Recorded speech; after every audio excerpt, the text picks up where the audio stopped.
Good morning, everyone. Today we're going to be going over the Skyslope suite, DigiSign and Forms platforms, and give you a basic introduction to how to utilize those so it will streamline your job. So first off, we're going to take you to the YouTube channel.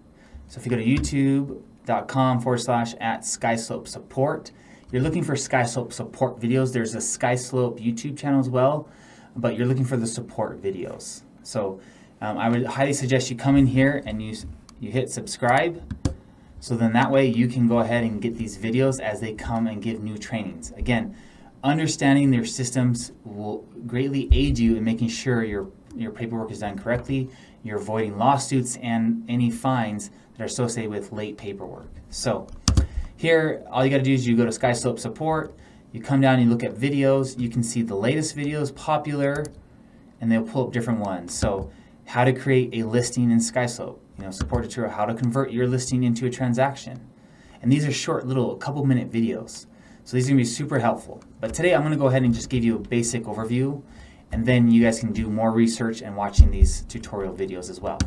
So as you come into Skyslope, you should already have a login from RealtyPath, and this is something that we do provide as a benefit to our agents at no extra cost.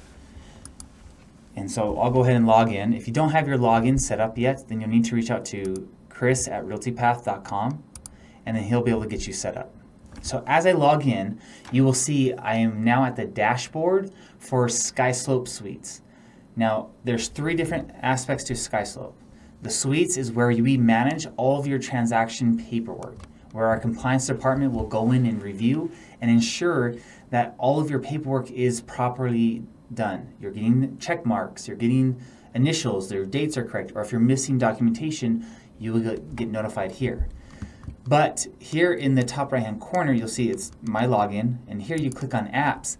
This is where you find the other platforms that we're going to aid you, like Forms, which is associated with the MLS that has a bunch of the real estate forms already populated with signatures and check boxes and initials where they belong, to simplify your job as sending out offers.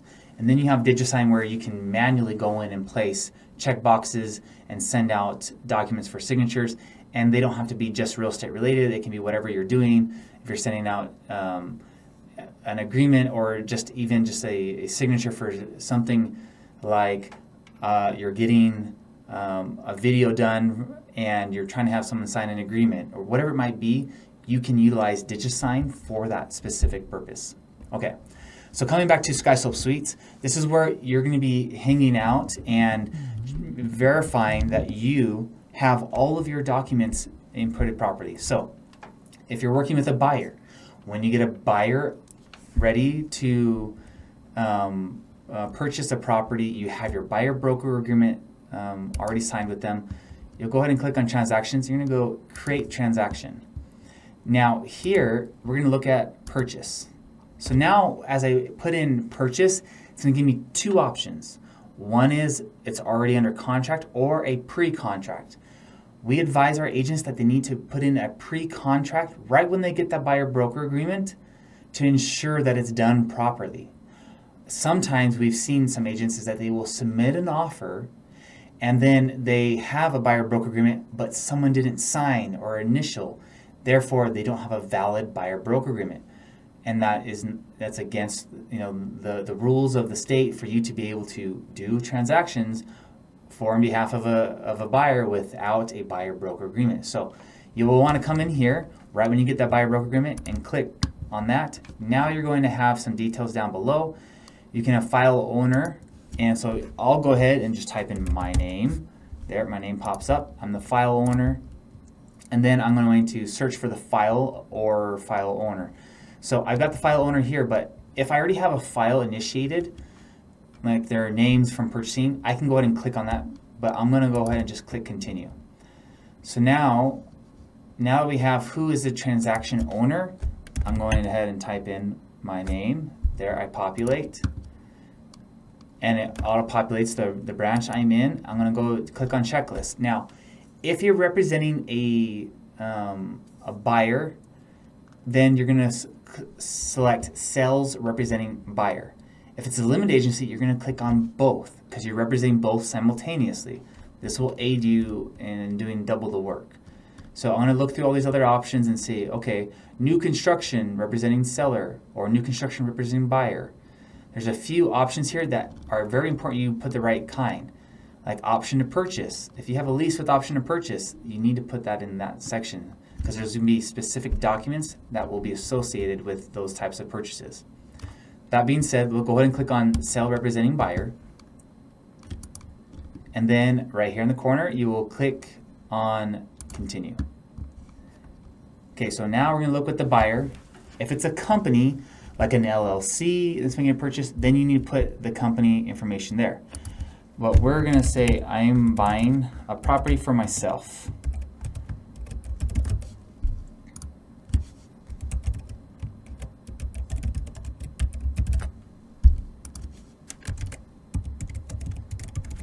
Okay, so now I got all that information here. Now if it's a trust or entity, you click on that, it will require the company. If it's not, it's not required.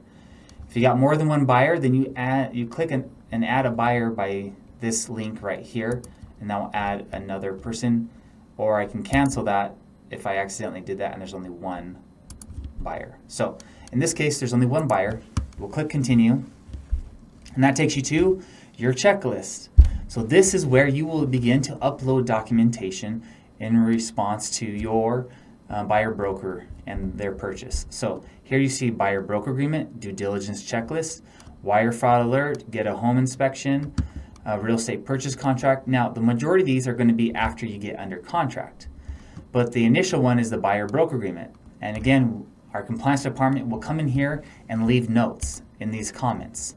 So when they're leaving notes in these comments, it's not much space, and so they try to keep the comments brief. So don't feel like they're being curt with you. They're just trying to be very brief so you can actually see all the comments needed here. But then when they save a comment, then it will populate, and these are put into required, but they will change colors if you're missing some documentation. It'll turn green if it's accepted, it turns yellow if you're needing to work on something, or red if you're missing it. So that's something that's super important. Now, you've uploaded your buyer broker agreement, it's been accepted, it turns green, and then you get under contract. So now you want to upload all the documents in regards to that, and that will fill in most of these. Then you will click Accept Contract. And then that will begin that process for the compliance department to verify everything is good to go before you get too far along in that process. So now we're going to go back and we're going to look at listings. So if you have a listing, we'll go ahead and create a listing here. And you'll enter in the information. Again, who's the file owner? I'm going to go ahead and put my name here. And then I can do an address lookup or lookup forms. So I'm going to go ahead and do an address lookup. I'm going to use one of my rental properties. I forgot the address. There it is. Okay, so now I'll click Let's Go, and then we'll continue on here. So let's start with the agent. I'm going to type in my name. I'll go to the next question. This is a listing. How much is it going to sell for? I'm going to put $5 million because I would then sell it. Okay, now here's an important part. Listing commission versus sales commission. This is not going on the MLS. This is going specific to Skyslope. So accounting can then go in and verify how much is supposed to be associated with that payment. So you can have the percentage. If it's 2.5% here, and maybe on the sales you have 3, or maybe it's just a flat fee. Maybe you're saying, hey, I only sell it for $2,500, and then I'll do a listing commission of 3%, or maybe say 2%. Whatever that situation is, I'm going to go ahead and click Next. And when does listing date? When did they sign and agree to the listing agreement? That is what you want to place here. So I'm going to go ahead and put today's date, and then the expiration date. We'll put April of 30. I'll click Next. What year is it? The property built? I'll put 1950. And then lead source, I'm gonna just personal referral. I referred myself. So now you're going to who's selling the property. So now I'm gonna put in my name.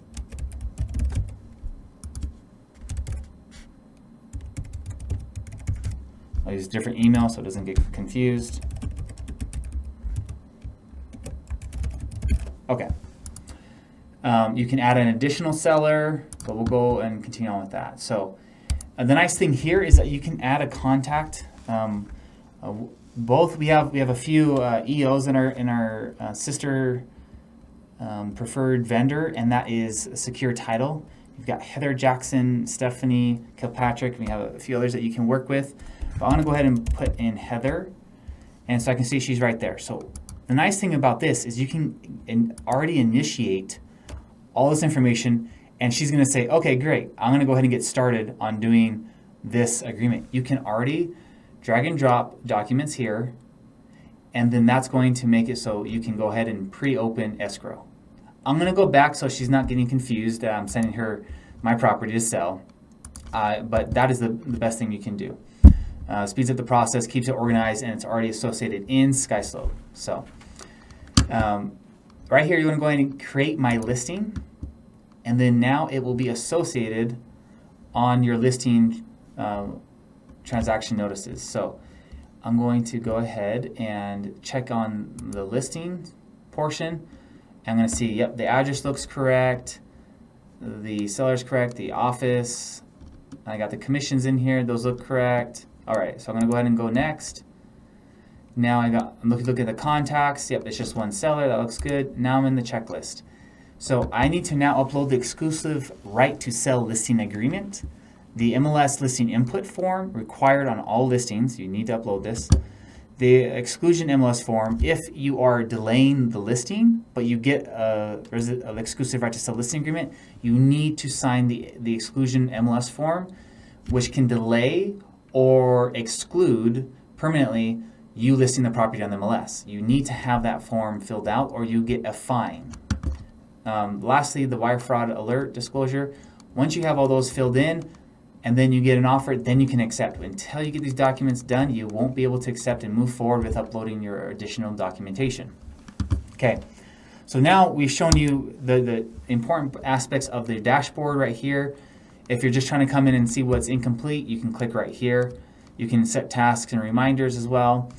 But I'm going to go back to the apps, and then we're going to click on DigiSign. I'll do a quick tutorial here.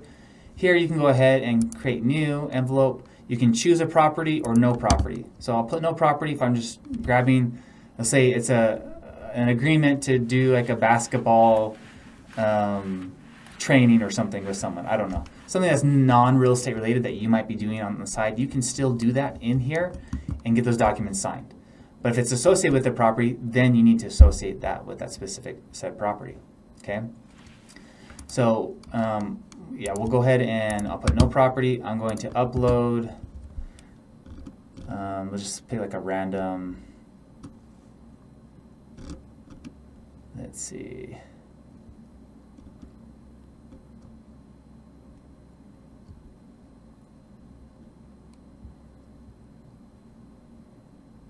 I'll just pick this little flyer I have for veterans, so from a VA course I teach. So right here, you're going to see recipients.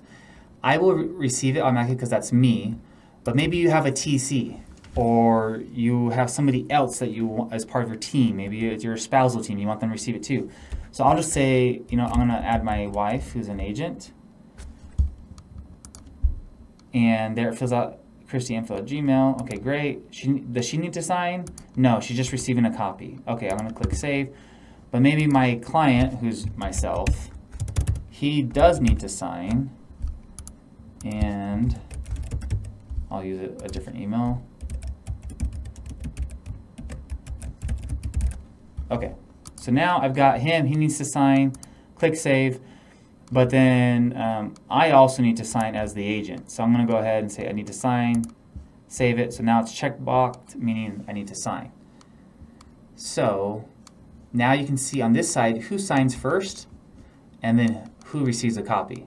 Now you can create an order where there's more than one signing group. So if you wanted one person to sign and then it goes to the next person, this is how you do that. You click and drag and drop. First person signs, that's, maybe you have it vice versa. So I want to sign, oh, let me redo that. So I'm the agent. I'll sign after they sign because I don't want to waste my time, whatever it might be.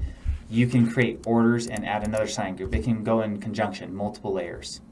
So we'll go ahead and click next.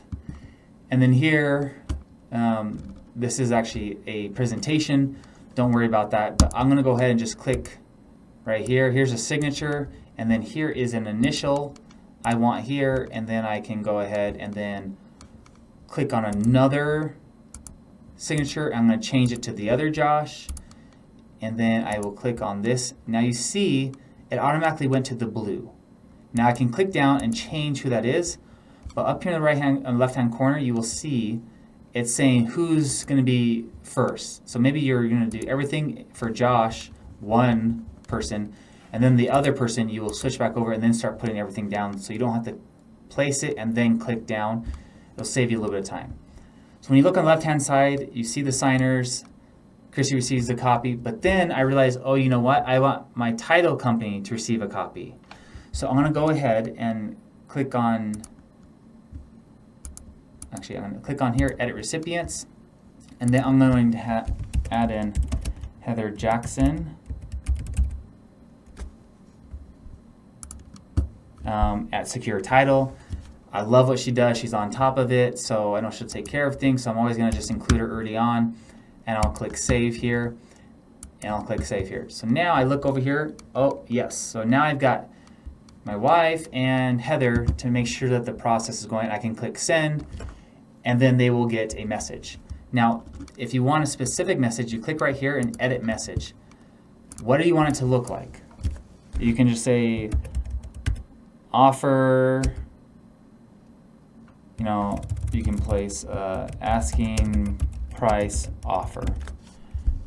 And then here you can say, please sign the attached offer. If you have any questions, reach out. Whatever you may want to add in here, and then you'll click Save. So now it's going to have that exact thing. I will click Send, and see how it popped it back up? You don't need to go and edit it, but you can edit it first. Now, the nice thing is that they've added some AI stuff here. So what I wrote here, please sign the attached offer. If you have any questions, reach out. I can make it friendly, and it's going to change it. Hi there, please take a moment to sign the attached offer. Let me know if you have any questions. I'll make it professional. Dear so-and-so, please review and sign the attached offer at your earliest convenience. If you have any questions, feel free to reach out. Or urgent. Please sign the attached offer. Let me know if you have any questions. So it can assist you in writing a little bit more tailored message in that email. Once you send this, then they all sign and you'll get a copy. So that's how the DigiSign works. And so now I'm going to show you guys how Forms works. But first, I wanted to sign into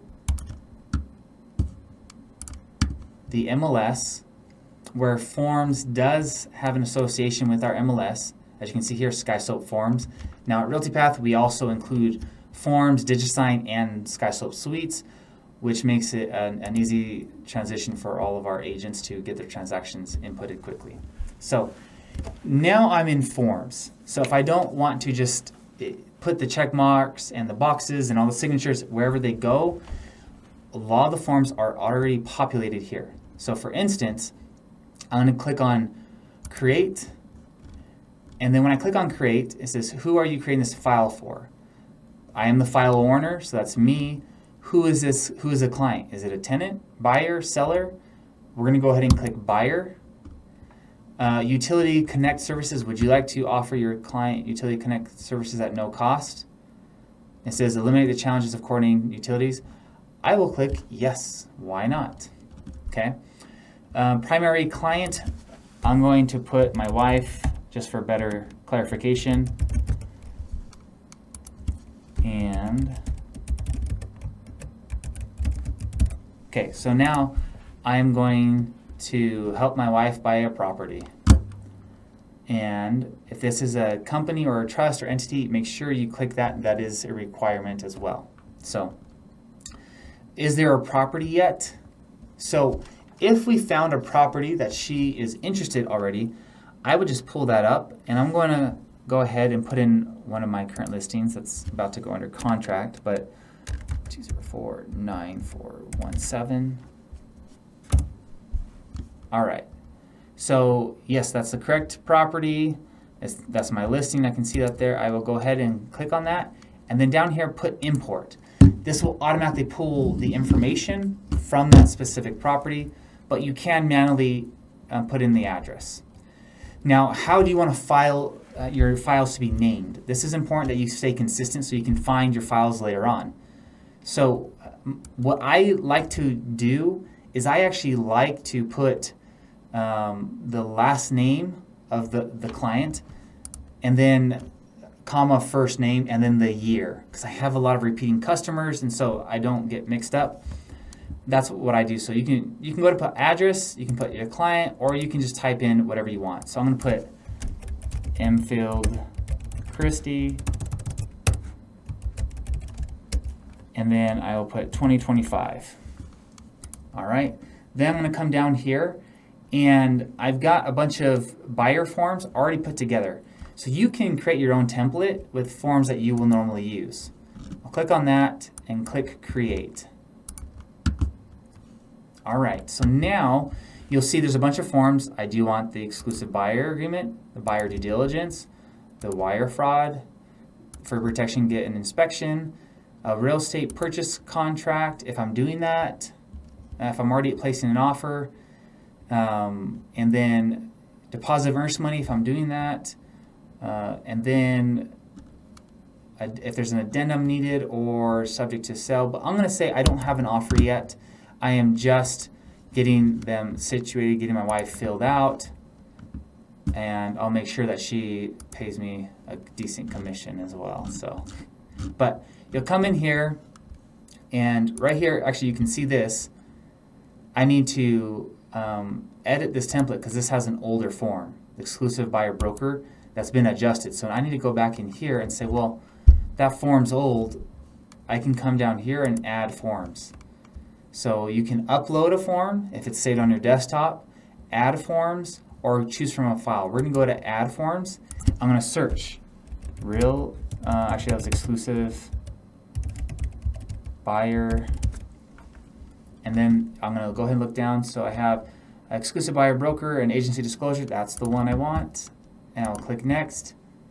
Now it's populated, and I will go ahead and click this one back up, and now I have the appropriate documentation. So I will come in and see all these documents, but this is the import MLS button, which is super helpful for when you're filling out a real estate purchase contract, because it will pull all the information from the MLS to do that. And we'll show you that here in a second. But since this is just an initial, I'm going to go ahead and put down the information. Okay, so I've got Realty Path, Josh Mfield, Christy Mfield's the buyer, that's correct. Ending on what date? Again, this one's very important that you put the appropriate date. Don't put today's date. You need to put when it ends. So we're going to say, I'm going to do it for life and do it for 20 years. But you actually will only put in the time frame that you've agreed with them. And then in this section, you're going to put, is this for specific counties? And then, or one county? Or is it one specific property or properties? You need to specify what that agreement is here. And then the buyer have representation. So the buyer does have representation agreement with another brokerage. Were they represented and showing another property? They need to click this here and what that is, so there you can verify that you're not making a double agreement for that specific client. Then down here, you're going to put what the obligation for the broker's fee is going to be. Now, instead of having a separate secondary clause for a fee for your transaction fee, you can go ahead and put your percentage. So say if you're 2.5 here, you can go ahead and put $395 here to cover that fee, and then that's your percentage. But some agents want to cover that fee themselves, and then that's great on you, but it's up to you. If you want to just add it in here, it's placed here, so you don't have to have a secondary commission form added to the documentation. As you continue on, you have the periods, and then we'll move on to the next pages. It's already populated there. And then what we'll go is we'll click prepare for signatures. So Enfield Chrissy 2025, I'll put her as buyer here. She needs to sign, I need to sign, and then if there's any other information, you can add those people. We'll go ahead and click next. So here you can see that the initials are already put in place for the exclusive buyer broker agreement, and who needs to sign, me and that person. I don't have to go through and manage that now. Same thing here, and there, and then here as well. Wow, that was quick, that was fast. Now I just click send, it's done. So as you can see, I didn't have to go and individually click what type thing up here, and then place it, and then change the name and the color and location. So very quick, very efficient. And then I can go ahead and click send. And again, here's the buyer broker agreement for you to sign. It states that I'm your agent and sets clear agreements as we work to find you a perfect home. Maybe make it more friendly. Hi there, please find the buyer broker form attached. By signing, you acknowledge me as your agent and agree to our partnership in finding your dream home. Or you can do it again. This is very quick to match your personality, and you can change this and then click send for signatures. Very quick, very efficient. So now I'm going to go ahead and exit this one. Okay, so now I'm going to go ahead and get rid of all these. I'm going to add forms, and I'm going to do the real estate purchase contract. All right, so real estate purchase contract, Rep C, there it is. That's the one. So now I go ahead and click add, click next. Okay, so now you can see the information's here for my client, and here's the address property that we've already input. Now I'm going to scroll down. I'm going to put import from the MLS again, and we'll see what populates here. So it's already got the address, but if I put this in here, I can go ahead and import. Okay, do you want to replace existing data with imported data? I will click yes, override.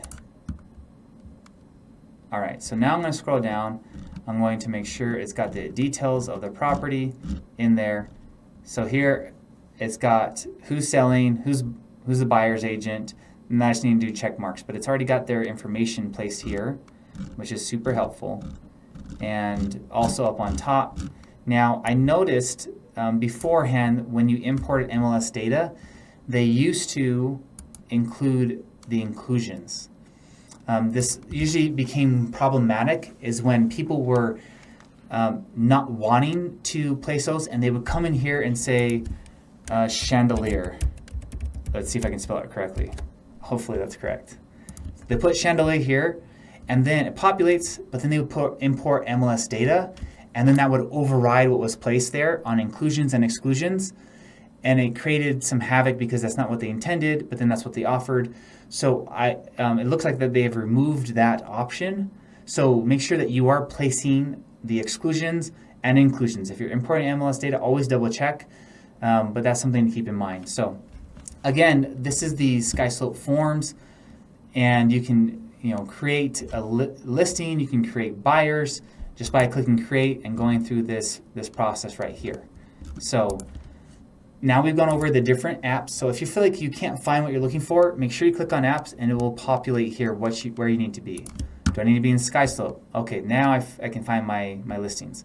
Oftentimes people are looking at transactions and they missed that there's listings. So keep that in mind. We're looking for your documents and where they're at. But also remember Skyslope support for the YouTube channel to review all the content that will aid you in improving your real estate knowledge on Skyslope. We do also give trainings every so often online, and so does the MLS. You can click here on the MLS, go up to help, or you click support center, and you can find some tutorials there. But you can click trainings and classes, and you will find live classes here. So here's MLS Basics, 1CE, Lunch and Learn. So here's you can learn the basics. And then sometimes you'll have a Skyslope training in here as well, but you can look through all those items. So again, this is the MLS Basics. That should give you a quick basic intro to get you started. So thanks for joining us.